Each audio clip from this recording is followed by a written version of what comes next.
Hello, ഞാൻ doctor serine. ആയുർവേദം ചാനലിന്റെ പുതിയ എപ്പിസോഡിലേക്ക് എല്ലാ പ്രേക്ഷകർക്കും ഒരിക്കൽ കൂടി സ്വാഗതം. ഇന്ന് നമ്മൾ ഡിസ്കസ് ചെയ്യാനായിട്ട് പോകുന്നത് ഏത്തപ്പഴം, നേന്ത്രപ്പഴം, ഇതിന്റെ ഗുണങ്ങളെ കുറിച്ചാണ്. ഗുണങ്ങൾ മാത്രമല്ല, ഇതിന് എന്തെങ്കിലും ദോഷവശങ്ങളുണ്ടോ നമ്മൾ കൂടുതലായിട്ട് കഴിക്കുകയാണെങ്കിൽ, അതുപോലെ തന്നെ ഇത് ഏത് രീതിയിൽ കഴിക്കുന്നതാണ് ഏറ്റവും മികച്ചത്. അതുപോലെ തന്നെ നമുക്ക് ഈ നേന്ത്രപ്പഴം അഥവാ ഏത്തപ്പഴം എത്ര കഴിക്കാനായിട്ട് സാധിക്കും ഒരു ദിവസം. ഇത്തരം കാര്യങ്ങളാണ് നമ്മൾ ഇന്നത്തെ ഈ ഒരു എപ്പിസോഡിൽ ഡിസ്കസ് ചെയ്യുന്നത്. അപ്പൊ പൂർണ്ണമായിട്ടും കാണാം. ഇഷ്ടപ്പെടുകയാണെങ്കിൽ തീർച്ചയായിട്ടും ലൈക്ക് ചെയ്യാനായിട്ട് മറക്കരുത്. അപ്പൊ നമുക്ക് ടോപ്പിക്കിലേക്ക് കടക്കാം.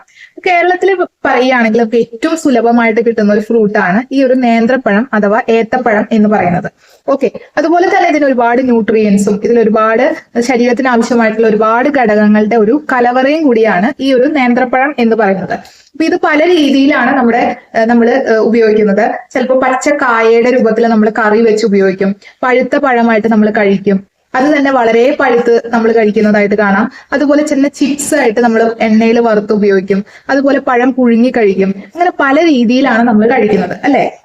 അപ്പൊ ഇതിലുള്ള ഒരു ഘടകങ്ങളും നമുക്ക് പരിചയപ്പെടുത്തേണ്ടത് അത്യാവശ്യമാണ്. ഈ പഴത്തിൽ അടങ്ങിയിരിക്കുന്ന നേന്ത്രപ്പഴത്തിൽ അടങ്ങിയിരിക്കുന്നത് ഒരുപാട് നമ്മുടെ ശരീരത്തിന് ആവശ്യമായിട്ടുള്ള സോഡിയം, അതുപോലെ തന്നെ കാൽസ്യം, മാംഗനീസ്, മഗ്നീഷ്യം, അതുപോലെ വൈറ്റമിൻസ് പറയുകയാണെങ്കിൽ A, B, C വൈറ്റമിൻസിന്റെ എല്ലാ തരത്തിലുള്ള വൈറ്റമിൻസും ഇതിൽ അടങ്ങിയിട്ടുണ്ട്. അപ്പൊ ഇതൊരു കംപ്ലീറ്റ് ആയിട്ട് എല്ലാ ന്യൂട്രിയൻസും അടങ്ങിയിട്ടുള്ള ഒരു സമീകൃത ആഹാരം തന്നെയാണെന്ന് നമുക്ക് തീർച്ചയായിട്ടും നേന്ത്രപ്പഴത്തിന് പറയാനായിട്ട് സാധിക്കും.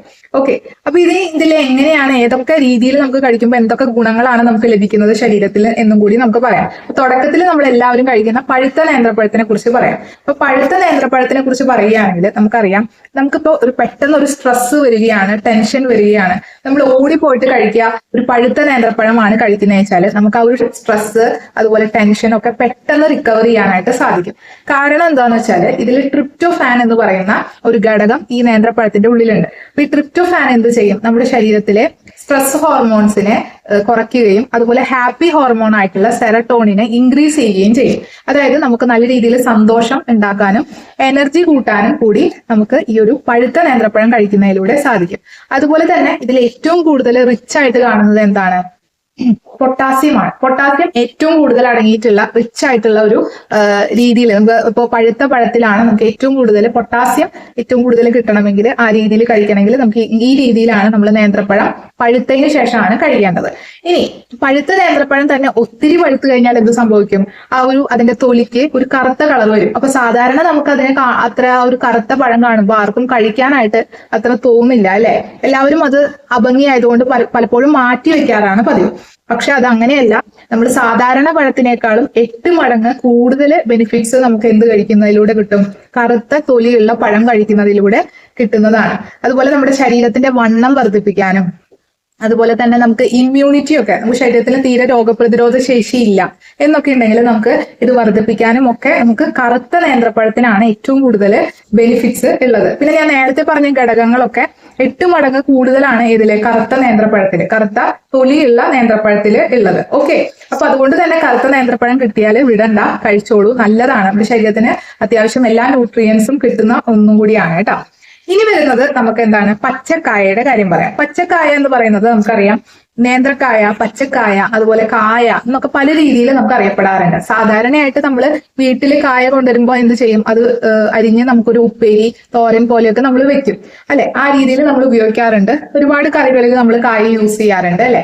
അപ്പൊ ഇതെന്ന് പറയുന്നത് ഒരു പക്ക കാർബോഹൈഡ്രേറ്റ് ആണ്. പക്ഷെ ഈ കാർബോഹൈഡ്രേറ്റ് നമ്മൾ എടുക്കുന്നതോടുകൂടി നമുക്ക് ഷുഗർ ഒന്നും അങ്ങനെ കൺവേർട്ട് ആയിട്ട് നമുക്കൊരു പ്രമേഹ രോഗിയൊന്നും ആവാനുള്ള സാധ്യതയില്ല. കാരണം പ്രമേഹ രോഗികൾക്ക് ഈ ഒരു കായ കഴിക്കുന്നത് നല്ലതാണ്. അവർക്ക് പ്രത്യേകിച്ച് ഇതിൽ കൂടുതലായിട്ട് ഷുഗർ കണ്ടന്റ് ഒന്നും ഉണ്ടാവില്ല എന്നുള്ളതാണ്. അപ്പൊ അതുകൊണ്ട് തന്നെ തീർച്ചയായിട്ടും വളരെ ഈസി ആയിട്ട് നിങ്ങൾക്ക് കഴിക്കാം. കാരണം എന്താണെന്ന് വെച്ചാൽ ഇതിലൊരു റെസിസ്റ്റന്റ് സ്റ്റാർച്ച് ഉണ്ട്. അതുകൊണ്ടാണ് നമുക്ക് ഇതിൽ ഗ്ലൈസിമിക് ഇൻഡെക്സ് കൂടാത്തത്. അതുപോലെ തന്നെ ഫൈബറിന്റെ ഒരുപാട് കണ്ടന്റ് കൂടുതലാണ്. അതുകൊണ്ട് ഇത് കഴിക്കുന്നത് കൊണ്ട് ഒരു തരത്തിലുള്ള ബുദ്ധിമുട്ടും നിങ്ങൾക്ക് വരില്ല എന്നുള്ളതാണ് സത്യം. ഓക്കെ, പിന്നെ അതേപോലെ തന്നെ നമുക്ക് വണ്ണം കുറയ്ക്കാനായിട്ട് ആഗ്രഹിക്കുന്ന ആൾക്കാർക്കൊക്കെ നമുക്ക് ഈ ഒരു കായ രീതിയിൽ കഴിക്കുന്നതാണ് ഏറ്റവും നല്ലത്, വണ്ണം കുറയ്ക്കാനായിട്ട്. അതുപോലെ പ്രമേഹ രോഗികൾക്കൊക്കെ കായ രീതിയിൽ നിങ്ങൾക്ക് ഇത് കഴിക്കാവുന്നതാണ്.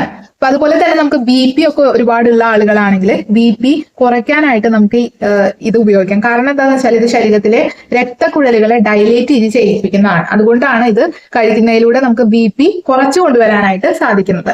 ഓക്കെ, വൈറ്റമിൻ B6 അതൊക്കെ ഒരുപാടുണ്ട് ഇതിൽ. വൈറ്റമിൻ B6 B കോംപ്ലക്സ് ഒരുപാട് അടങ്ങിയിട്ടുള്ളതും കൂടിയാണ് നേന്ത്രക്കായ എന്ന് പറയുന്നത്.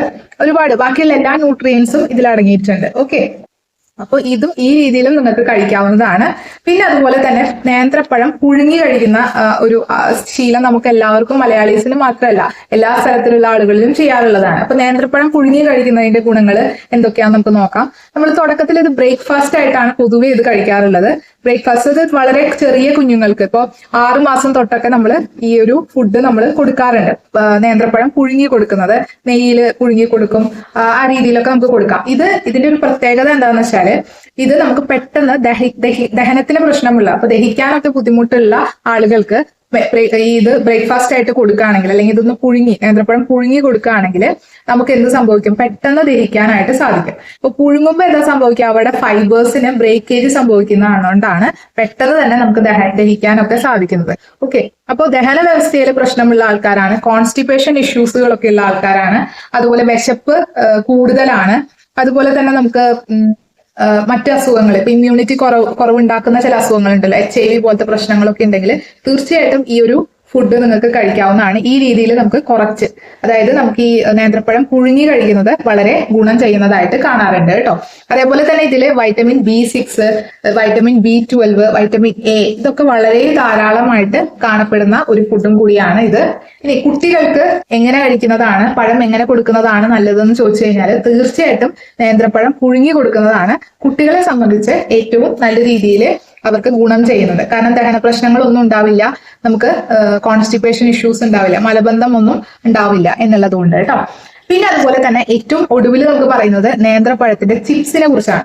നേന്ത്രപ്പഴം ചിപ്സ് നമുക്കറിയാം, എണ്ണയിൽ വറുത്ത് കോരി ഉണ്ടാക്കുന്ന ഒരു സംഭവമാണ് നേന്ത്രപ്പഴം ചിപ്സ്. ഒരുപാട് നേരം എണ്ണയിലിട്ട് തിളപ്പിച്ച്, അപ്പൊ എന്ത് സംഭവിക്കും, ഇതിലുള്ള ന്യൂട്രിയൻസ് മുഴുവൻ നഷ്ടപ്പെടുകയാണ് ചെയ്യുന്നത്. അപ്പോൾ അറ്റ്മോസ്റ്റ് നമുക്ക് കിട്ടുന്ന ഈ ഒരു ചിപ്സിൽ പ്രത്യേകിച്ച് ഒന്നും ഉണ്ടാവില്ല. അതിലിപ്പോ ഒരു ചെറിയ രീതിയിൽ വൈറ്റമിൻസ് ഉണ്ടാവുമെങ്കിലും കൂടുതലും അതിലുള്ള ന്യൂട്രിയൻസ് മുഴുവൻ അതിന്റെ ആ ഒരു ഒരുപാട് അത് വേവിക്കുന്ന, അതുപോലെ അത് ബോയിൽ ചെയ്ത് എണ്ണയിൽ കിടന്ന് വേവുന്നതോടുകൂടി അതിന്റെ ആ കംപ്ലീറ്റ് അത് പോവുകയാണ്.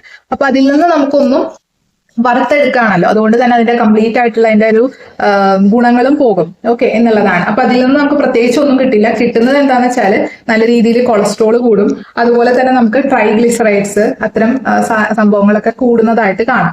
അപ്പൊ അതുകൊണ്ട് തന്നെ നമ്മൾ എപ്പോഴും ചിപ്സ് കഴിക്കുന്നത് അത്ര ഗുണകരമല്ല.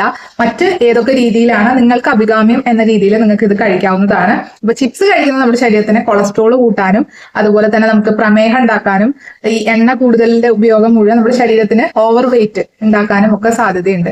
അപ്പോൾ ഇത് എങ്ങനെയാണ് അഡൽസിനായാലും കുട്ടികൾക്കായാലും ചിപ്സ് കഴിക്കുന്നത് അത്ര നല്ലതല്ല എന്നുള്ളതും കൂടി ഞാൻ ഓർമ്മിപ്പിക്കുന്നു. അപ്പൊ ഇന്നത്തെ എപ്പിസോഡ് നിങ്ങൾക്ക് എല്ലാവർക്കും ഇഷ്ടപ്പെട്ടു എന്ന് വിശ്വസിക്കുന്നു. ഇഷ്ടപ്പെട്ടിട്ടുണ്ടെങ്കിൽ തീർച്ചയായിട്ടും ലൈക്ക് ചെയ്യാനായിട്ട് മറക്കരുത്. അതുപോലെ തന്നെ പുതിയൊരു എപ്പിസോഡുമായിട്ട് നമുക്ക് നാളെ കാണാം, ഇതിലും നല്ലൊരു എപ്പിസോഡുമായിട്ട് കേട്ടോ. അപ്പൊ താങ്ക് യു സോ മച്ച്. ഇന്ന് നാളെ നമുക്ക് പുതിയതായിട്ടുള്ള ഒരു എപ്പിസോഡുമായിട്ട് കാണുന്നത് വരെ stay happy and stay healthy. Bye.